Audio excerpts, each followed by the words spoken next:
You spent years chasing things that were supposed to make you feel okay, and somehow you still don't. What if that's not a personal failure, but proof you've been searching in the wrong place entirely? Stay with us, because there's a guided meditation waiting at the end that might actually show you what I mean. Here's the quietly radical claim sitting underneath everything we're about to talk about. You cannot fail at finding what you actually want, because what you actually want is already here. The problem isn't that we don't search hard enough. The problem is that we've been searching for the wrong things, mistaking temporary relief for lasting peace, mistaking the next achievement for the thing it was supposed to deliver. When we redirect that same searching energy toward what's real, success isn't just possible, it's inevitable. Let me show you what I mean with someone we'll call Maya. Maya spent 15 years building toward a promotion. Not casually, seriously. Late nights, declined invitations, a quiet certainty that when this finally arrived, she'd feel settled. The kind of settled where you exhale and stop bracing. The day it came, there was a glow. Real. Even. For about a week she felt the warmth of having arrived. And then, almost without her noticing, the familiar hum returned. The restlessness. The scanning. She was already eyeing the next rung, already calculating what would come after that. One evening, stuck in traffic after a long day, she caught herself rehearsing an argument with her boss, an argument that hadn't happened yet. Planning. Defending. Striving, and for a split second, brake lights blurring through the windshield, she saw it. The searching never stops. Even when she wins. Especially when she wins. That pause in traffic, that flicker of recognition. That's the door this whole conversation is pointing to.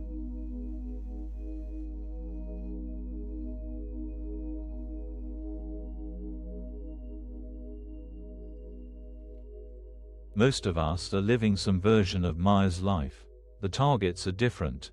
A relationship, a body, a bank balance, a feeling of being respected, a sense of finally being chosen, but the structure is identical.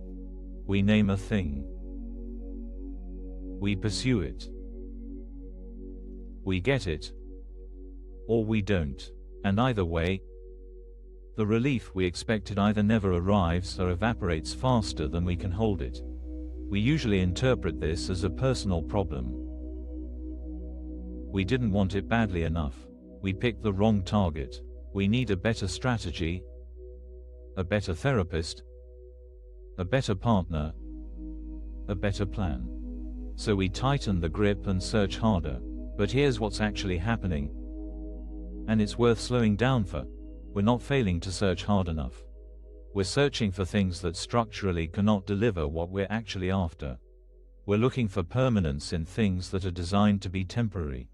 We're looking for safety in arrangements that can always change.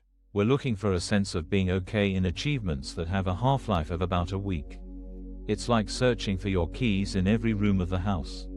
Tearing through drawers. Checking under cushions. Getting frustrated.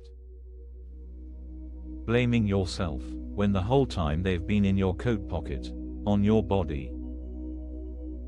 Never lost. We are not people who have lost something and must find it. We are people who forgot where we put what we never actually lost.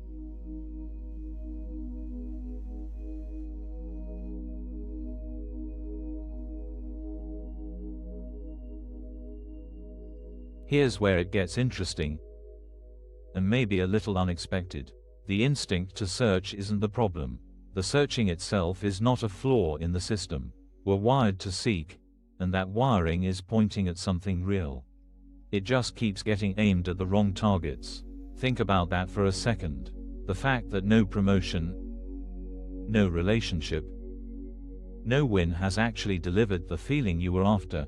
That's not evidence that you're broken. That's evidence that you're sensitive enough to notice the difference between a substitute and the real thing. Your restlessness is intelligent. It's not asking you to try harder. It's asking you to look in a different pocket. Maya's exhaustion in that traffic jam wasn't a sign she was failing at life. It was a sign that some quiet part of her had stopped being fooled. The promotion was real. The glow was real, but the part of her that knows what she's actually after, that part wasn't going to be satisfied by a title change. It was waiting for her to notice.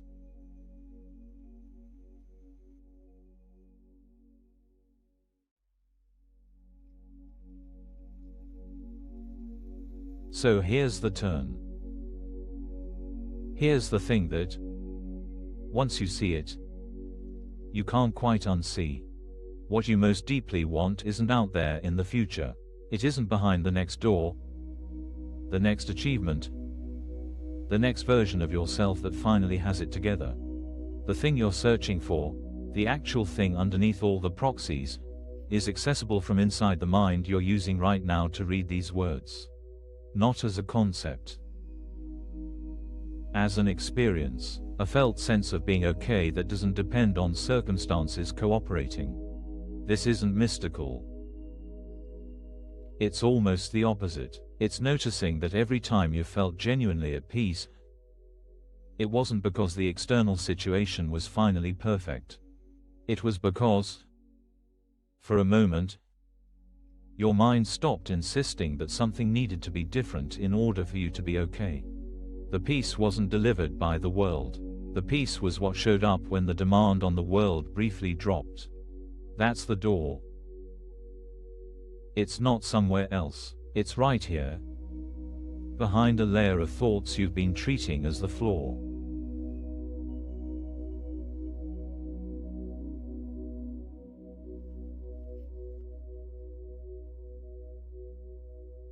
What does this actually look like in a Tuesday afternoon? It's not dramatic. It's not a thunderclap of enlightenment. It's catching yourself, like Maya did, in the middle of rehearsing an argument that hasn't happened. And instead of riding that train all the way to the station, you pause for one breath and notice, I am safe right now. The argument is imagined. The threat is imagined. The pressure I'm feeling is being generated by me, in this car, with these thoughts. That's it. That's the moment. You don't have to fix anything. You don't have to feel enlightened. You just have to notice that the thing you've been searching for, a moment of being okay, is available the second you stop telling yourself it isn't. This isn't self-improvement. It's remembering. The keys were in your coat pocket the whole time. You just have to put your hand there. And you'll forget again. That's fine. The point isn't to never search in the wrong rooms. The point is that each time you remember to check the pocket, the searching gets a little less frantic. The grip loosens. The pressure drops.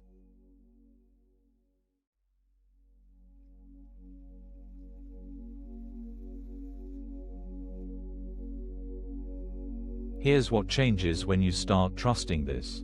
The relentless background pressure of not enough yet begins to dissolve. Not because you've achieved enough, because you've quietly realized you were never actually losing the game you thought you were playing. You were playing a different game the whole time. And that game, the one underneath, isn't one you can fail. Maya still got promoted. She still has a career. She still has goals. None of that goes away. What changes is the desperation underneath it. The promotion stops being the thing that will finally make her okay, because she's already okay, not because life is perfect, but because being okay was never about life being perfect. She can still want things. She just stops needing them to save her. That's the lightness this lesson is pointing toward. Not resignation, not giving up, a quiet confidence that the most important search of your life is one you can't actually lose. The keys are in your pocket. They have been the whole time.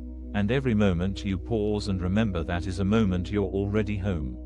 Let's let that settle for a minute together. If this felt grounding, you're welcome to like the video and subscribe.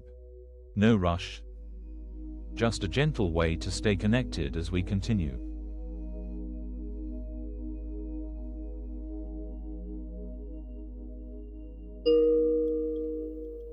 Let's take a few minutes together.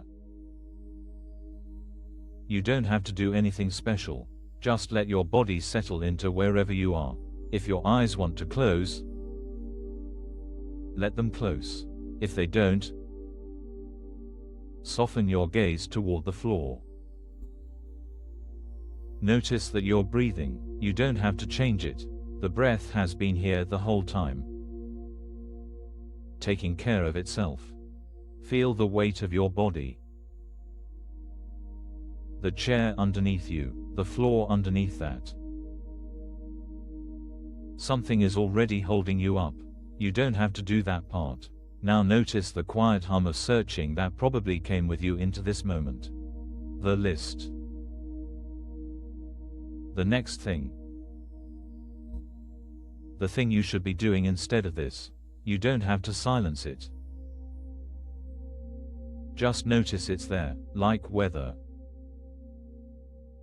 And underneath it, see if you can feel something else. Something that isn't searching.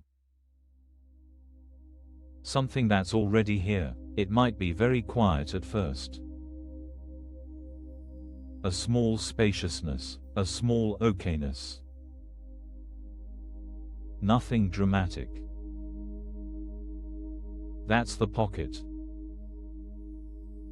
That's where the keys have been. You don't have to grab anything. You don't have to hold on. Just notice that this, right now, in this ordinary moment, is the thing you've been searching for. Not perfectly. Not completely. But a taste of it. Let your shoulders drop a little. Let your jaw soften. Let your hands rest. There's nowhere you have to get to. There's nothing you have to figure out in the next 60 seconds. Just this. Just here. Just the breath that's already breathing you. If a thought arrives that says you're doing this wrong, let it pass. If a thought arrives that says you should be more relaxed, let that pass too. Nothing has to be different than it is. Feel how much effort you've been carrying without realizing it, and feel what it's like to put a little of it down. Not all of it. Just a little. Just for now. Stay here for a moment longer. Notice that you didn't have to earn this. It was already available. It will be available later today, too, and tomorrow. When you're ready, let your attention widen. Feel the room around you. Hear whatever sounds are present. And gently, in your own time, come back. Thank you for spending this time in practice. A free digital ACIM resource is linked in the description if you'd like it. And if you wish, you're welcome to comment. I am grateful. Thank you for spending this time here. Whatever brought you to this video, I'm glad you stayed. Be gentle with yourself today. The searching will start up again. That's okay. You know where the pocket is now. That's enough.